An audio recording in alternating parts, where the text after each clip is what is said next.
My nephew spit in my daughter's food and said, "Go ahead, eat it." My sister laughed, and my mom didn't say a word while my daughter cried. A week later at dinner, I showed everyone proof that my nephew was actually adopted, and he couldn't stop crying. My daughter Emma was reaching for her mac and cheese when my nephew Tyler leaned over and spit directly into her bowl, a wet glob that landed in the center with a soft plop. "Go ahead," he said, grinning. "Eat it."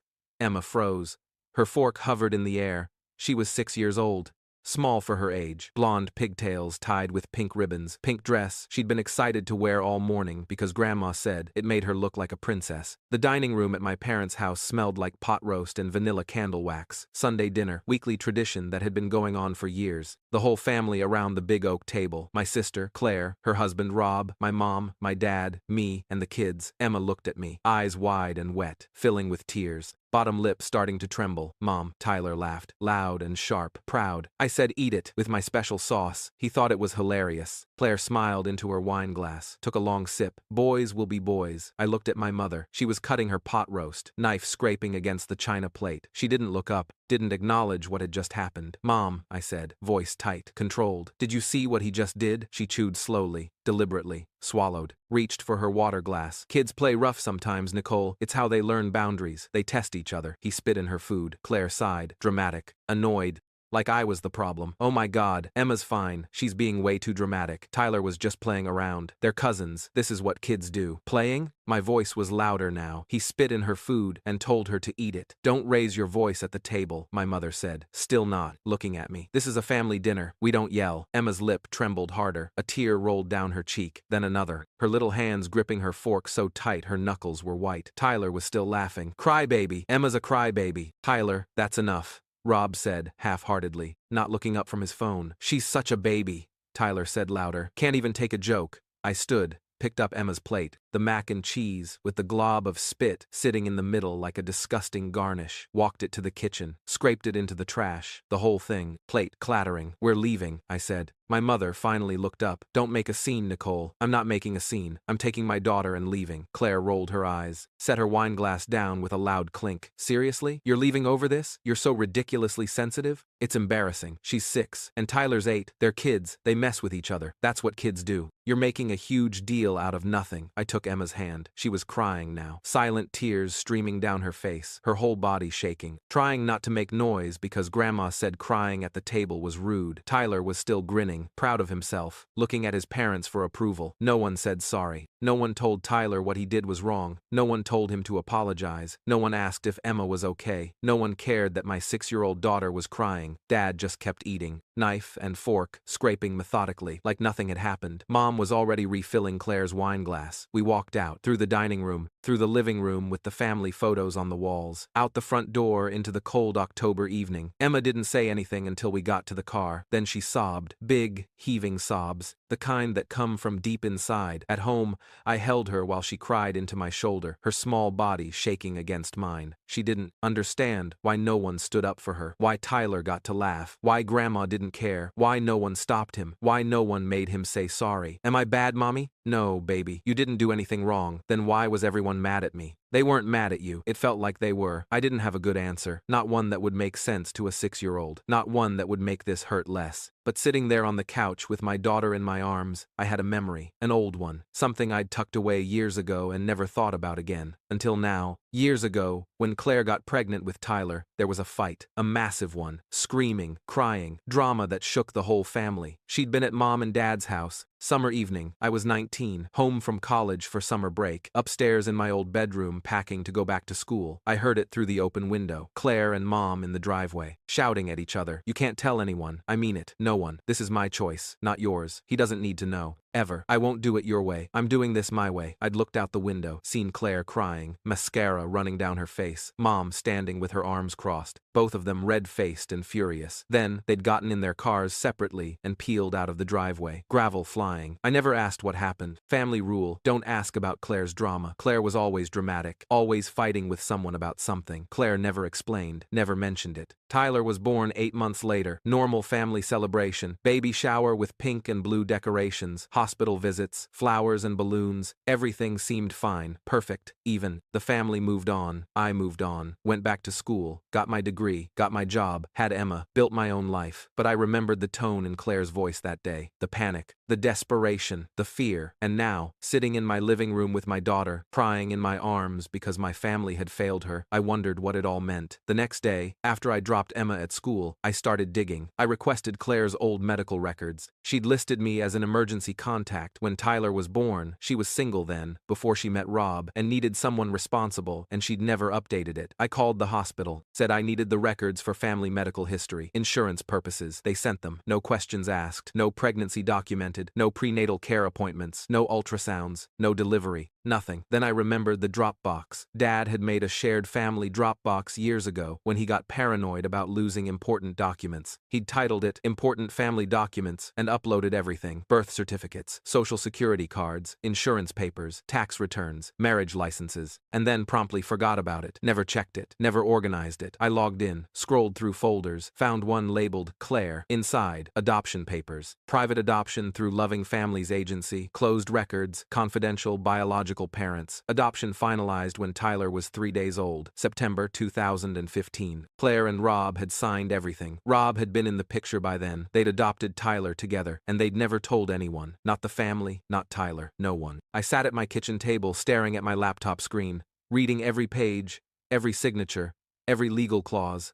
They'd lied. For 8 years. To everyone. To Tyler most of all. I took screenshots of everything, saved PDFs to my computer, my phone, and a USB drive, made physical copies, and put them in a folder, backed everything up 3 different ways. Then I closed my laptop, and I went quiet. For the next week, I acted completely normal, perfectly normal. I smiled at family texts, replied to the group chat, sent laughing emojis at Dad's bad joke, liked Claire's Facebook photos of Tyler at soccer practice, hearted her Instagram posts, commented sweet things. Claire posted a photo of Tyler in his soccer uniform, grass-stained and grinning, with the caption, "My boy, my world, so proud of this kid." I hearted it, commented, "He's getting so big, so proud of him." Mom texted, "Lunch this week? Haven't seen you and Emma, miss my girls." I replied, "Can't this week, sorry. Emma has a dentist appointment and I'm swamped at work. Rain check, maybe next week?" I pretended everything was fine, that I'd moved on, that I'd forgotten about Sunday dinner. They thought I'd let it go, moved past it, forgiven them. Claire even texted me privately, "Glad you're not still being weird about last week. Tyler didn't mean anything by it. You know how boys are." I replied, "All good, just busy, talk soon." They didn't realize I was just waiting for the right moment, planning, preparing, making sure everything was perfect. The following Sunday, Mom texted the family group chat, "Mom, dinner at 5 today. Everyone come, no excuses. Making your favorite pot roast and that apple pie you all love. Claire, we'll be there. Can't wait. Dad, looking forward to it. Rob, I'll bring wine." I waited 10 minutes, then replied, "Sounds great, we'll be there. Emma's excited to see everyone." Mom replied with a heart emoji. Claire, "Yay, Tyler misses his cousin." I didn't respond to that one. We arrived exactly on time. Emma held my hand tight walking up the driveway. "Do I have to go?" "Just for a little while, baby. I promise." The dining room smelled like garlic bread, pot roast, and vanilla candles. The table was set with Mom's good china, cloth napkins, crystal glasses, the works. Everyone was already seated. Same seats as always. Family tradition. Tyler sat in his usual spot across from where Emma would sit, kicking his feet under the table, playing on his iPad, not looking up. Claire poured herself wine from a bottle already on the table, already half a glass in, lipstick on the rim. Rob scrolled through his phone. Work emails, probably. Dad sat at the head of the table reading the newspaper. Actual physical newspaper, because he refused to read news on his phone. Mom bustled in and out of the kitchen carrying dishes, playing the perfect hostess. Emma held my hand tight, whispered, "Do I have to sit by Tyler?" "No, baby. You sit right next to Mommy. Right here." We sat down. Emma, on my left side,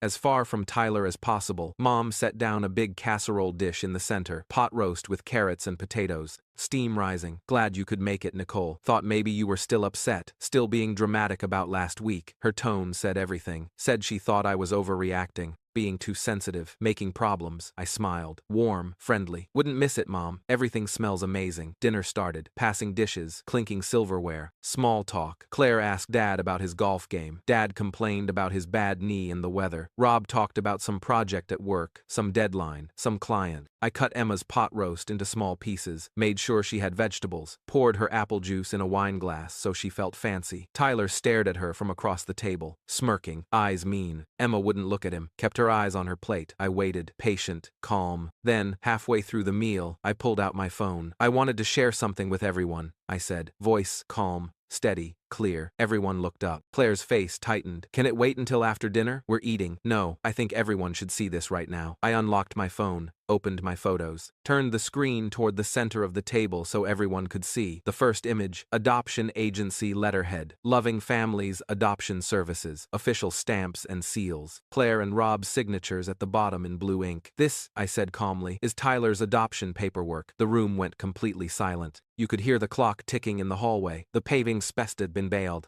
Refrigerator humming in the kitchen. Someone's breathing. Claire's fork clattered to her plate. Wine sloshing in her glass. Red drops on the white tablecloth. What the fuck are you doing? Language, Mom said automatically. Sharing family information, I said. Important information that I think everyone should know. I swiped to the next image. The closed adoption agreement. Official legal document. Tyler's biological parents listed as confidential. Adoption finalized 8 years ago. September 2015. Tyler isn't your biological son, I said, looking at Tyler, then at Claire, then at Mom and Dad. You adopted him when he was 3 days old. Closed adoption. You've never told him. You've never told anyone. Mom's face went white, completely white. Bloodless. Her hand flew to her mouth. Dad set down his knife and fork carefully. Nicole. Tyler looked at Claire, confused, scared. iPad forgotten. Mom, what's she talking about? Shut up, Claire hissed at me, voice shaking. Shut your fucking mouth right now. I swiped again. Medical records. Claire's patient file. No pregnancy documented.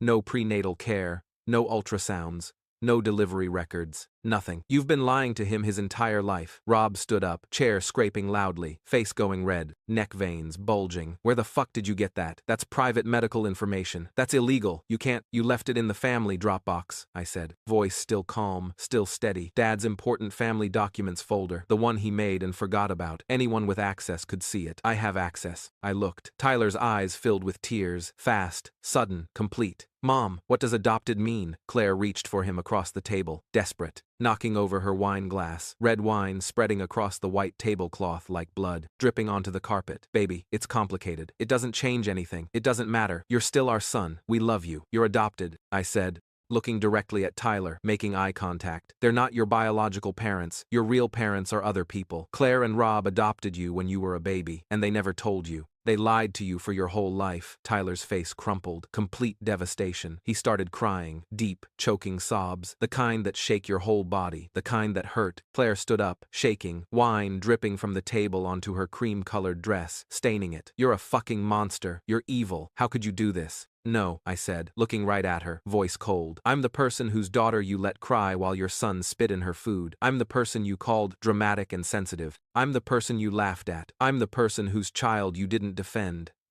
I looked at my mother.